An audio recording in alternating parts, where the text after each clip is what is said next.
I used to think tragedy was something that only happened to other people, in sad movies or news stories you scroll past while drinking your morning coffee. But one Friday afternoon in December, while I was preparing dinner for two, my world collapsed with a single phone call. My name is Ava Mitchell, 34 years old, a freelance interior designer living in Portland, Oregon. I had been married to Logan for 6 years. He was a structural engineer, gentle, funny, and always put family first.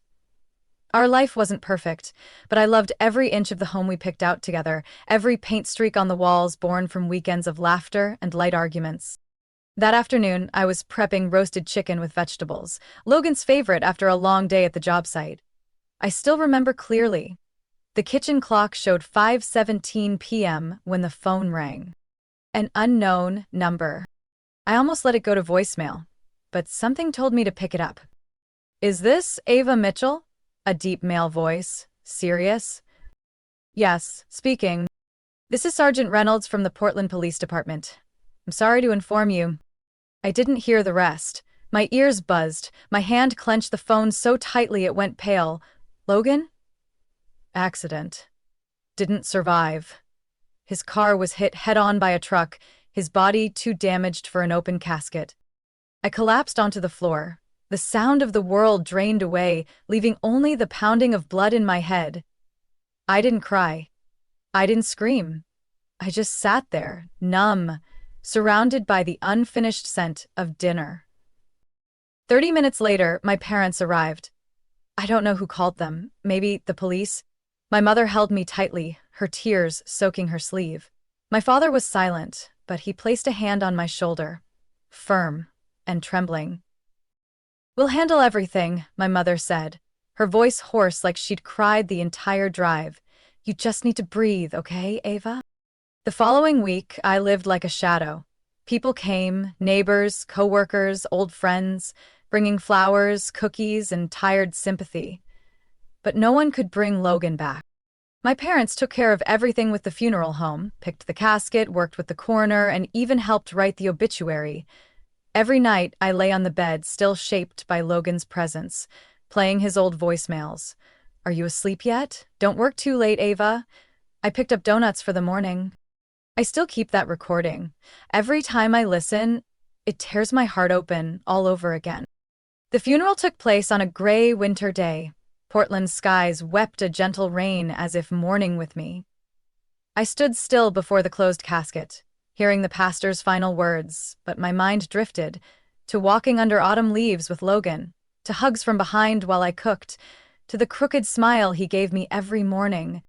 I don't remember how I got home. I just remember my mom sitting beside me, holding my hand again. "Ava, you don't have to be strong right now," she whispered. "You just have to exist, until you're ready to live again." And so I did. I existed. But I didn't know the real storm was still ahead. The days after the funeral passed in a dense fog, like a heavy air pressing on my lungs, making it hard to breathe, even harder to cry. I woke up every morning, looked at the empty space on the left side of the bed where Logan used to lie, and felt like the world had lost all meaning. My mother, with the intuition of someone who had endured deep loss herself, brought me to my first meeting of a support group for the bereaved. It was held in a small room on the third floor of St. Mary's Church, with wooden chairs arranged in a circle, a pot of warm tea at the center, and a sign that read, "If you feel empty, you're not alone." I sat there, silent at first. Everyone in that room, a widower from Idaho, an elderly woman who lost her son in the war, a young woman not yet 30 who had just buried both her parents after a plane crash, carried invisible wounds. On the third week, I finally spoke. My voice was so soft, I wasn't sure I had said anything at all. "I keep waking up, and for a second, I forget he's gone." A woman named June, with silver hair, leaned over and took my hand. "That feeling will come again. But it will get lighter, not disappear, just lighter." I didn't believe her then, but somehow I kept going back each week. About a month later, I opened the envelope Logan's lawyer had left me. Ever the planner, Logan had prepared everything. He left me the house we shared in the suburbs of Lake Oswego, a small apartment in downtown Portland we once rented out on Airbnb, and a bank account with more money than I'd expected. Seeing the cold numbers on paper, I cried, not from wealth, but from loneliness, heavier than any room he'd ever built. I could buy anything now, except his presence. I had thought about quitting work entirely, but spending all day alone in a house full of memories made me feel like I was living with a ghost, so I chose a middle path. I asked to go part-time at the small design firm I'd been with for 8 years. My boss, Thomas, the man who used to take me out for donuts every birthday, just nodded, no questions asked. "I'll keep your desk just the way it is," he said. "Come back whenever you're ready." The part-time schedule kept me just busy enough. I sketched, adjusted color palettes, and occasionally visited job sites with the team. I avoided residential projects. Every time I entered a new bedroom, I saw Logan smiling at me from a balcony that no longer existed. The pain remained, but I learned how to live alongside it. One evening, after working late, I returned to the Pearl Street apartment. I hadn't stepped foot in it since the funeral. The small space overlooked the Willamette River and looked exactly as Logan had left it, tidy and quiet. I turned on the lights, no dust, no musty air. Just a silence so perfect it was unsettling. I opened the drawer beside the bed and found something I never expected. An old brown leather notebook labeled Ideas 2024, Logan. I flipped it open. Not only were there technical drawings, but also a few handwritten notes, just for me.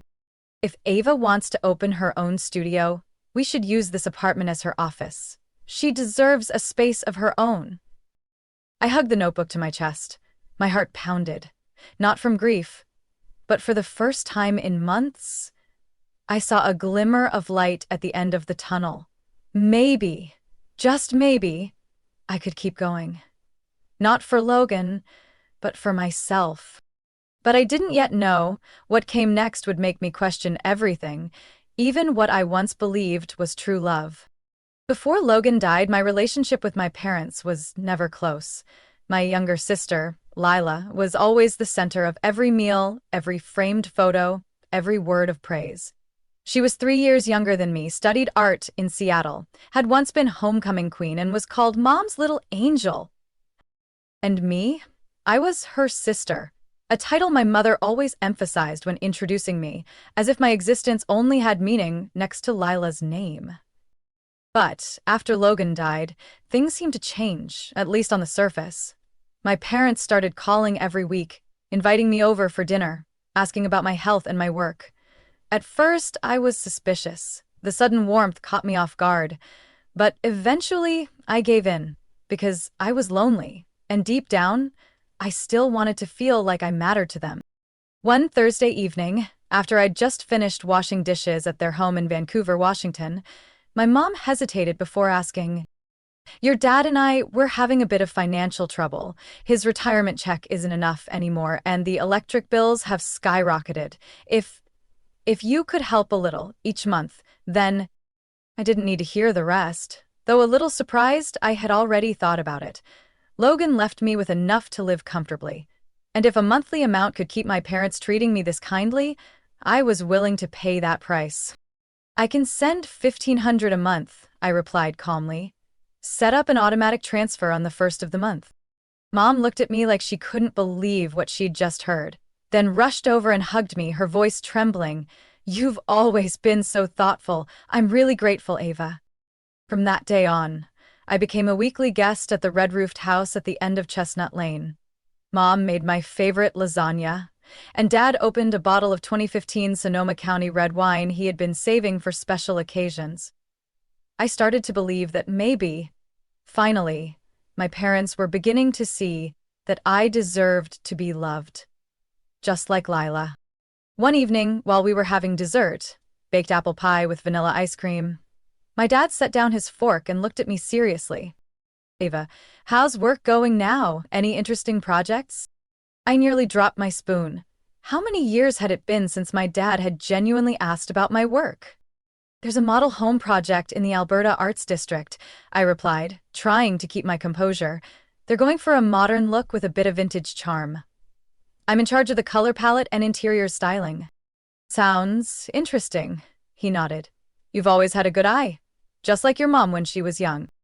My chest tightened, not from sadness, but from sheer surprise.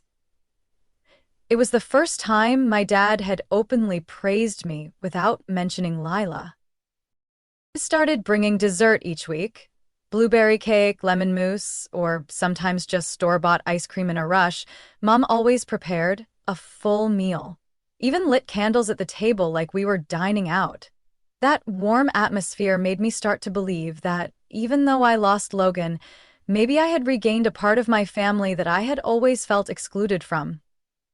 What I didn't realize was that all those dinners, all the care and laughter, were just part of a plan I hadn't seen coming.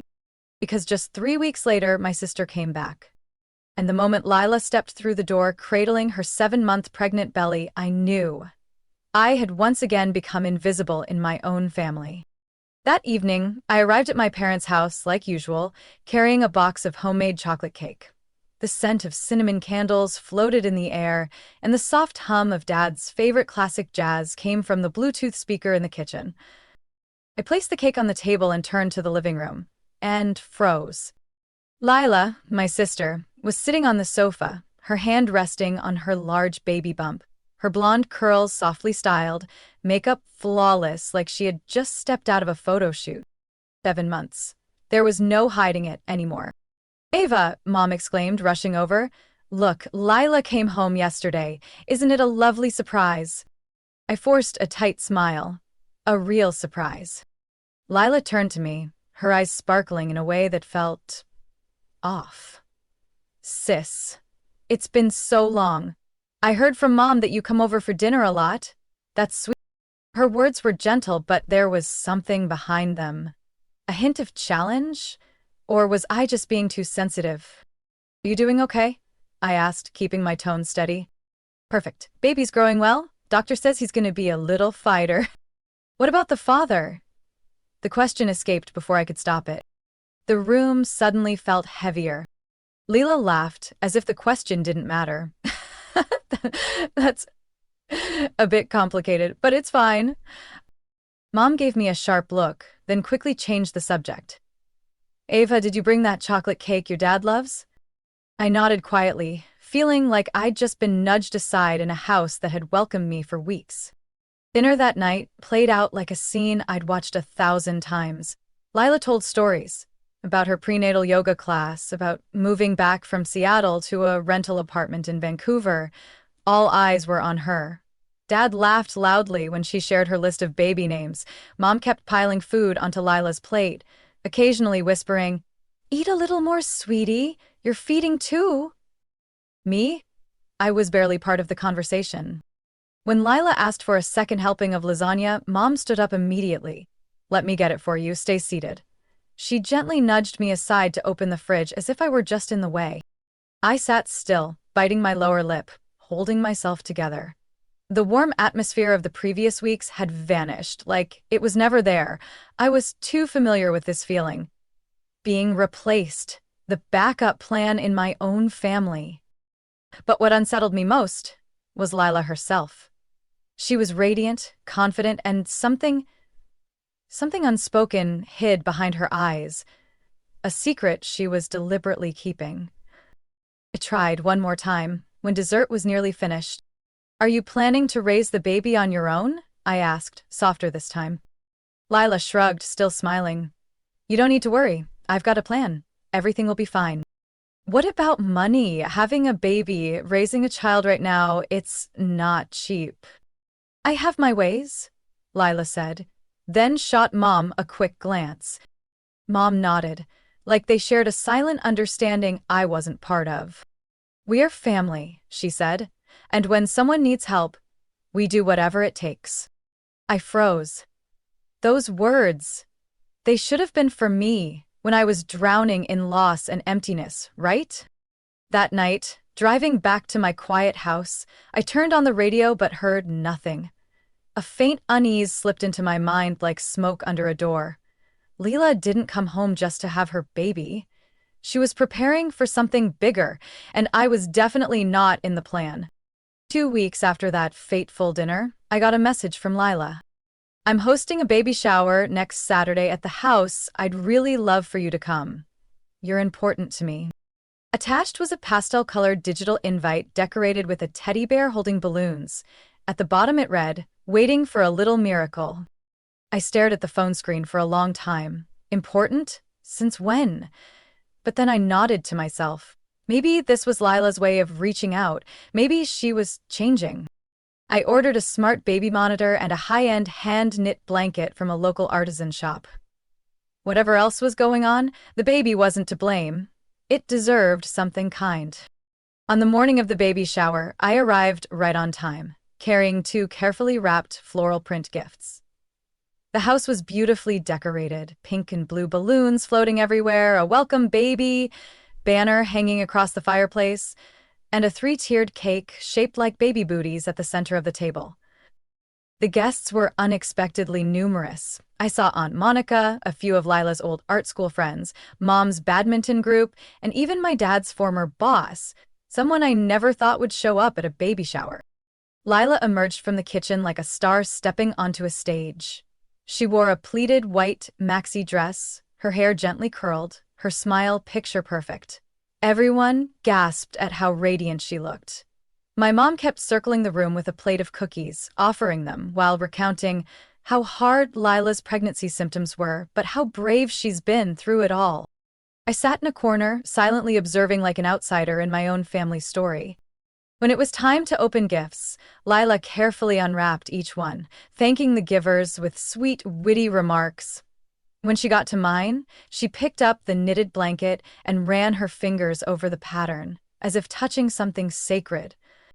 "This blanket is truly beautiful," Lila said, her voice softening.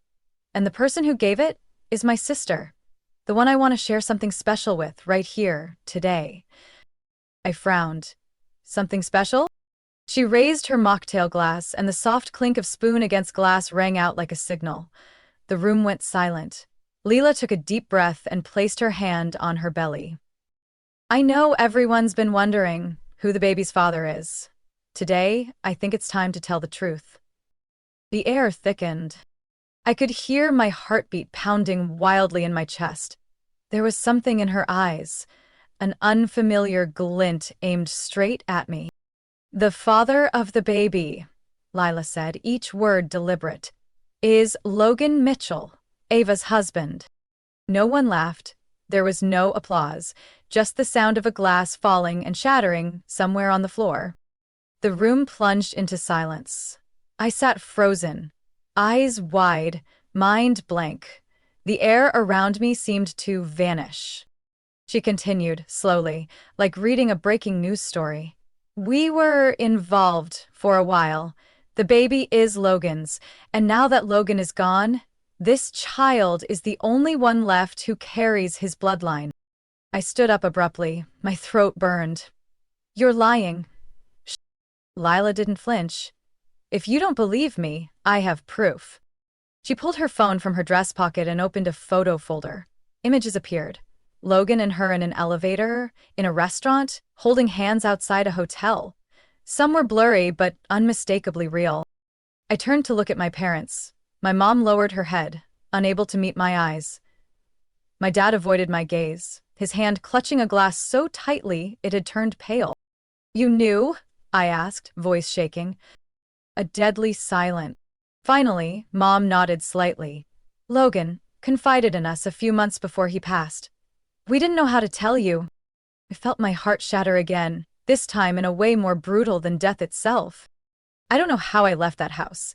I just remember my high heels scraping the threshold hard enough to draw blood, and I didn't feel a thing. Only one thought echoed, cold and endless in my mind. I had been betrayed. By blood and love. I don't remember how I drove home after that baby shower. I only remember my hands trembling, nails digging into the steering wheel as if letting go would make me disappear with the nightmare. When the door closed behind me, I collapsed onto the hardwood floor of my living room, my mind too hollow even to cry. The air felt thick, suffocating. Logan. And Lila? No, it couldn't be. He loved me. He was the one who wiped my tears after our third failed IVF, the one who whispered, "We still have each other," the night I felt I couldn't keep going. He couldn't have. The phone rang, shattering my trance. Lila's name lit up the screen. I didn't plan to answer, but like I was hypnotized, I swiped to pick up. "You saw the pictures, didn't you?" Her voice was soft, sweet to the point of chilling. "If you need more proof, I've got messages too. I don't want to know anything else," I said, my voice like stones tumbling into a canyon. "But you should know," she pressed, like someone who held all the cards. "Logan told me. He was going to leave you. We were just waiting for the right time." Lila sent another batch of photos and messages. I picked up the phone, my fingers scrolling through the images. Logan and her sitting together at a cafe in Beaverton. Logan smiling, her resting her head on his shoulder. Another photo, both of them in a hotel room. Logan shirtless, staring into the camera without an ounce of guilt. I opened the messages. Read each one like a blade across the heart. "I'm tired of Ava. Once everything's settled, I'll move in with you. Baby is something I never thought I'd have." I sat there until late at night, the room dim under a haze of stinging tears. Outside the window, it was raining in Portland, but the storm inside me was colder and far more relentless. The next morning, I opened my laptop. Without hesitation, I logged into my bank account and canceled the automatic monthly transfer of $1,500 to my parents. My hand didn't even tremble as I hit confirm. Right after, I'd blocked every number tied to them: Mom, Dad, Aunt Monica, and all family social accounts. I left no message, no anger, just silence, colder than any accusation. I couldn't bear that they knew, my parents knew, and still let me come to their house each week, hug them, eat with them, talk about my therapy over Logan, while they said nothing. For what? For Lila. For the baby inside her. Because they never chose me, not from the beginning. 3 days later, I received an email from Mom. It wasn't long, but it cut straight through my chest.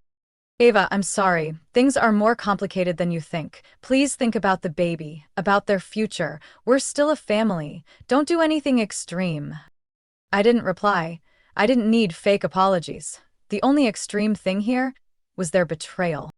That night, I gathered all of Logan's remaining things: shirts, his watch, the notebook with my studio design, packed them into a box and stored it in the attic. I didn't burn them, didn't throw them out, but I wouldn't keep them in sight either. I stood quietly before our wedding photo on the bookshelf.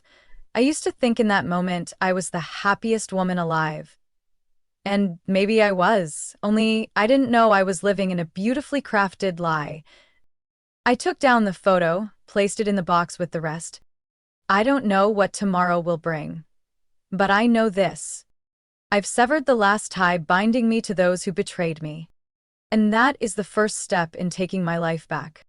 I thought that after cutting ties and clearing every trace of Logan from my life, the nightmare would slowly fade. But I was wrong. People who have betrayed you never leave quietly, especially when, in their eyes, you still hold value. The court summons arrived on a Monday morning. I was making coffee, listening to birds chirping outside the window, when the doorbell rang. A well-dressed stranger handed me a manila envelope. "Ava Mitchell?" "Yeah. Sorry, you've been served. Have a good day." I shut the door and opened the envelope with trembling hands. The bolded words at the top of the document made my blood run cold. Notice of loss. Plaintiff: Lila Mitchell. Defendant: Ava Mitchell. Lila was suing me. The claim stated, seeking rightful inheritance for her unborn child, allegedly the only son of the late Logan Mitchell. She was demanding half the value of the Lake Oswego house, half of Logan's remaining cash assets, joint ownership of the downtown Portland apartment, I collapsed into the chair, papers scattering across the floor. Every bolded line felt like another blade driven into my chest. That night, my parents called. No check-in, no explanation, just a demand. Ava, you should cooperate. That baby is family. He has rights. Don't let this go too far. You know Logan was my husband. Someone I trusted. Someone I lost. I nearly shouted into the phone. And now you're telling me I should hand over half my life to a child born from an affair? That's our grandchild, my mother said, her voice cold as steel. You can't be this cruel. I'm not cruel, I replied, but I won't let myself be stolen from again. I hung up. My hand trembling, I opened my contacts and called Gracelyn, a former coworker who once mentioned a lawyer known for handling messy inheritance cases. Richard Blake, Grace texted back within minutes. Not cheap, but razor sharp. I reached out immediately. His office was in a glass tower in downtown Portland. When I arrived, Richard was already reviewing the case, silver-framed glasses sliding low on his nose. He looked up, smiled faintly, and motioned for me to sit. Miss Ava, I've reviewed the documents you sent. Honestly, this isn't the first case I've seen involving an inheritance claim from a third party and an unexpected child. But the twist here is that the third party is your sister. I nodded, silent, my throat tight. For now, he continued, flipping through the file, with what they've provided, photos, texts, and a claim of paternity, the court may recognize the child as a potential heir. However, if we question the biological father, things could shift. I frowned. You mean a DNA test? He nodded. Yes, but since Logan was cremated, testing the body is out of the question. However, if we can find a blood relative, someone who can be used for comparison, we may be able to confirm or disprove the claim. I went silent. Logan had told me he was an orphan, raised in the foster system. No parents, no siblings. I left the office with a storm swirling in my head. I knew I wouldn't give up, but the road ahead would not be easy. As I drove home, I checked my email and saw a message from an unfamiliar address. The subject line made me pull over immediately. I am Logan's biological mother. There is something you need to know. My heart pounded against my ribs. The subject line felt like a new bomb dropped on the wreckage of my life. I am Elizabeth Parker, Logan's biological mother. There is something you need to know. Logan had told me he was an orphan, that his parents died in a fire when he was 8. He grew up in foster care with no known relatives. We had sat together, and he had shared stories about group homes and the first guardian who taught him to fix bikes. His voice was sad but gentle. I had believed every word. I opened the email. Inside was a short paragraph, the tone calm, but strange enough to give me chills. I am Logan Mitchell's mother. I attended the funeral, but couldn't bring myself to come forward. Recently, I learned about the lawsuit you're facing. Perhaps it's time you knew the truth. I'm willing to meet and provide you with the documents you need.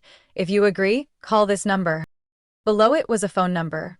I stared at it for a long time, then dialed. A deep, slightly raspy woman's voice answered after a few rings. Ava? I answered softly. Yes. Thank you for calling back.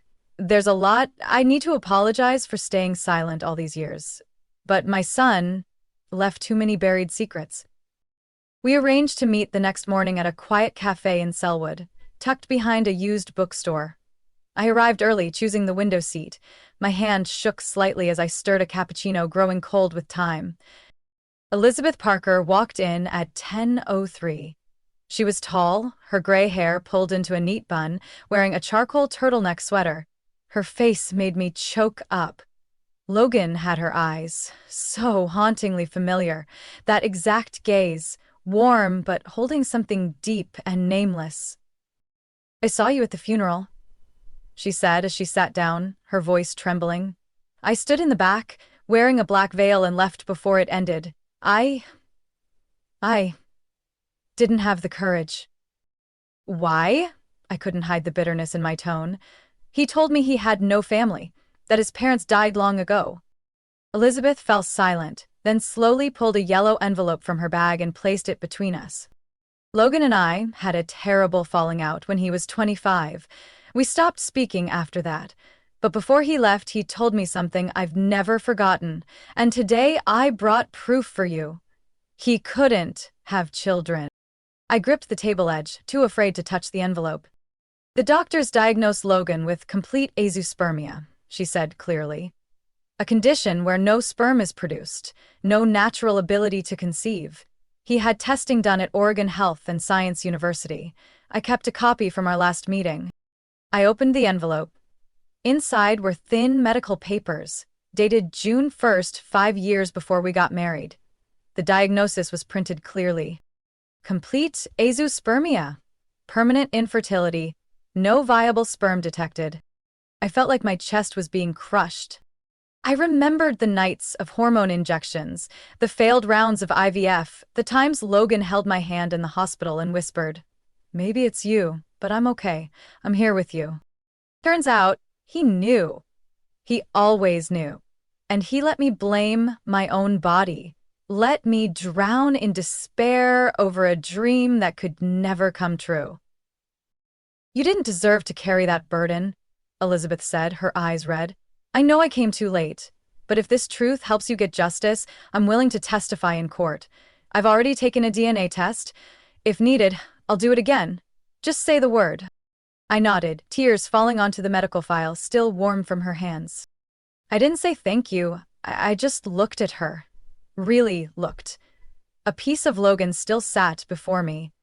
But this part didn't lie. And for the first time, after all the deceit, betrayal, and pain, I held a weapon to protect myself. Courtroom 3 at the Multnomah County Courthouse was packed that morning. There wasn't an empty seat in the gallery. Rumors about the sister versus sister dead husband case had spread faster than local news. But I didn't care about the curious stares. I kept my eyes forward, locked on Lila sitting at the plaintiff's table, cradling her newborn, like it was the most powerful shield she had. I sat beside attorney Richard Blake, holding medical records from Oregon Health and Science University and the DNA test results of Elizabeth Parker, Logan's biological mother. Richard gave my shoulder a light squeeze. "We've got this," he whispered. I nodded. Not a word. Everything was about to come undone.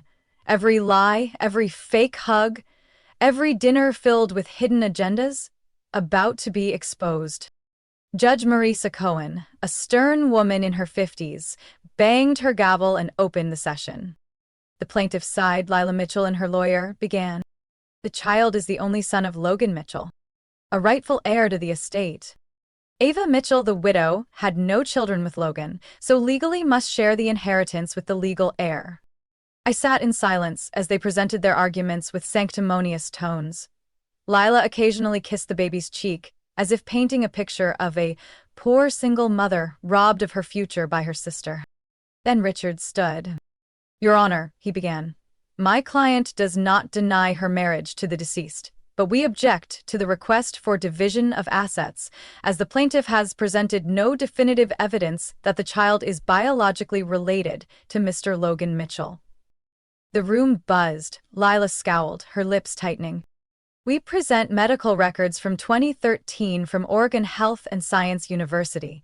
According to these documents, Mr. Logan Mitchell was diagnosed with complete infertility due to azoospermia. He was biologically incapable of fathering children." The judge raised her hand for the file. Richard stepped forward and handed over the documents while I clutched the chair, my heart pounding. "Further," he continued, "we've asked Ms. Elizabeth Parker, the legal biological mother of Mr. Logan Mitchell, to serve as a witness and have her DNA compared with the child's." All eyes turned to Elizabeth, seated in the front row. She stood, walked slowly to the stand, her head held high. "I am prepared to provide a DNA sample," she said clearly, voice steady. "I need to know if this child is truly my grandson." Lila screamed from across the courtroom. "You can't prove she's Logan's mother. She could be making this all up." The judge banged her gavel 3 times. Order! The court will consider the test results. This hearing is adjourned for 3 weeks pending DNA analysis. Those 3 weeks felt like 3 years. I couldn't sleep. Every time I closed my eyes, I saw Leela holding the baby, walking through the courtroom while people laughed, and I screamed silently, helpless. On the day of the results, the courtroom was again full. I sat between Richard and Elizabeth, clutching the file like it was my last anchor. Judge Cohen opened the envelope from the lab.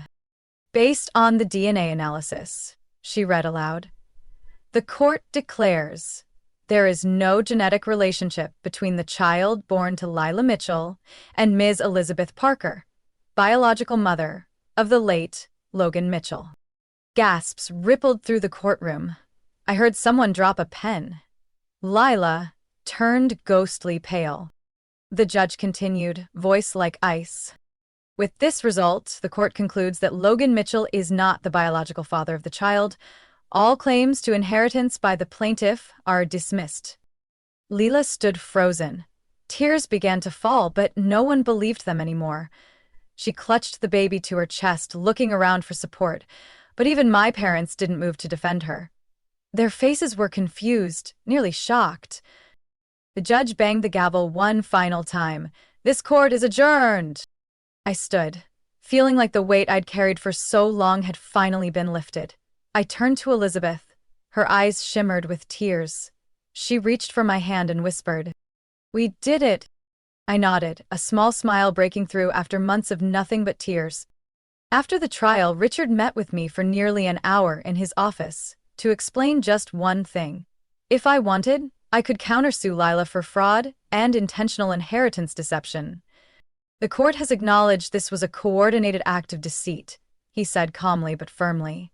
There are photos, messages, and even the indirect involvement of your parents. Building a criminal case wouldn't be difficult. I looked out the window, where late sunlight filtered through the turning red maple leaves. I could drag this out. I could make Lila stand trial again, this time as the defendant. But I didn't want to. Not because I forgave them, but because I didn't want to be tied to them for one more second. I don't need money or apologies, I said. I just want freedom. Richard nodded. That's the highest form of justice. The following week, my parents showed up at my doorstep unannounced. I saw them through the curtain. Mom standing behind Dad, holding a small paper bag, her eyes swollen. My dad, usually stoic and proud, looked 10 years older. They didn't ring the doorbell, just stood there, waiting. I opened the door, just a crack. "Sweetheart," my mom began, her voice hoarse as if she'd cried all night. "We were wrong. So wrong. You can hate me, but please don't cut us off completely. We're still family." I looked her in the eyes. Family doesn't lie, cover up, and turn their backs. You chose Lila. Dad did too. Not once, but over and over. I've forgiven too many times, and I have nothing left to give. My dad cut in. "But we're really struggling, Ava. After you stopped the support, we had problems with the bank. Your mother's health isn't good." I clenched my fists, trying to keep my voice calm. "Then let Lila, the one you chose to protect till the end, take care of you." I closed the door gently but firmly, and for the first time in my life, I didn't feel guilty. That very evening, I received an email from a familiar address, lilamitchell.art@gmail.com. Subject: I'm sorry. I didn't open it. I didn't delete it either. I left it there, as proof that I didn't need to read late apologies to validate my worth. Time went on. I cut all contact with my family. They tried through friends, neighbors, even texted my coworkers, but I ignored every attempt. I wasn't angry. I had simply chosen to step out of the chaos they created, and I had no intention of going back. A month later, I officially changed my number and moved my residence out of the home I once shared with Logan. I kept the small apartment in the Pearl District, where I began building my own design studio. For the first time in years, I was free from the past. Elizabeth Parker, Logan's former mother, remained in touch. We met once a week for lunch, sharing stories, remembering the version of Logan before he lost himself in wrong choices. She didn't say much, but every time she held my hand, I knew she too was searching for redemption. And I gave her that because she had never betrayed me. One early winter afternoon, I stopped by a small gift shop near the studio. While paying for a new leather journal, I saw a young woman walk in carrying a baby. She smiled gently at the child playing with the string on her coat. My heart ached for a second. I thought of Lila. I wondered how she was living, still forcing happiness, ever waking up in the middle of the night realizing what she lost. But then I let that feeling go. That was no longer my story. I stepped out of the store and into the crisp wind of the new winter. In my bag was the first journal for a completely new chapter of my life. And this time, I was the only one holding the pen. 3 months after the trial, I moved out of the house in Lake Oswego, the one that was once my home with Logan. On the final day, I stood at the doorway as the afternoon sun filtered through the kitchen window, casting golden light on the time-worn wooden floor. I didn't cry. I thought I would. I thought I'd cling to the walls, have a cinematic breakdown. But I didn't. I just felt peace. As if finally, I had closed the old chapter for good. That evening, I brought Elizabeth Parker to see the apartment in the Pearl District, the place Logan used to crash after late work trips. Unlike the suffocating air of the old house, this place was smaller, brighter, and oddly cozy. She stepped in, her eyes misty as she looked around. Logan used to tell me about this place, but I never imagined it would feel so serene. I placed the key on the kitchen counter and slid it toward her. This apartment, it's yours now. Elizabeth turned to me, eyes wide. I can't. I want to, I interrupted gently. You gave me the truth. You stood by me when no one else did. This is my way of saying thank you. This is how I keep a part of Logan with integrity. She squeezed my hand, tears rolling down her cheeks. Neither of us said anything more. Sometimes, the deepest gratitude is silent. I returned to full-time work at my interior design studio. The first project I took on afterward was a meditation space in a luxury spa in Bend. Working with soft lighting, warm woods, and neutral color palettes brought an unexpected calm to my mind. I saw myself again, not as Logan's Ava, not the betrayed Ava, but Ava, the woman who could stand on her own. Outside of work, I joined a local climbing club, something Logan once said I'd quit after the first week. But I didn't quit. I loved the feeling of gripping the rock, the rush when I reached the top. Each time I climbed a little higher, I felt myself pulling away from the pit of the past. Not fast, not flashy, but steadily and truly. I also booked a solo trip to Vancouver, Canada, a city I'd always wanted to visit but never dared to go alone. The hotel I chose sat next to Stanley Park, where I could wake early and run beneath the maple trees. I no longer live in the past. I still carry the memories, but I don't let them chain me. I don't need all the answers to the questions left hanging. I just need to know that I chose myself. And for the first time in years, that choice feels right. One evening, while packing for the trip, I received a message from Grace, my former coworker. Saw you in the design magazine interview. You looked radiant. So proud of you. I smiled. I hadn't realized the photographer picked the shot where I was genuinely glowing, standing by the sunny window of my new studio. But maybe it was the first time I'd smiled, not for others, but because I truly felt light inside. I set my phone down and looked out at the balcony. The Portland night was still. A light breeze swept through the eaves, carrying the unfamiliar scent of a new season. I didn't have Logan. I didn't have a blood family. But I had Elizabeth, who was now saved in my contacts as Mom. I had my own small studio, projects that excited me every morning, and my first ever trip planned completely on my own, needing no one else. And most importantly, I had myself. No one else controls that anymore. I used to think my life had been stolen after Logan's death, but now I realize maybe that death wasn't the end, but the beginning of the life I was truly meant to live. Ava's story is proof that sometimes loss and betrayal are the very sparks that ignite rebirth. Even after being wounded by the people closest to her, she chose to rise, rediscover her worth, and build a new life. Not perfect, but real and fully her own. In real life, any of us can be pushed to the edge, but if we're brave enough to let go of the past, something beautiful can always grow from what once felt broken. What do you think about Ava's choices and everything she's been through? Share your thoughts in the comments.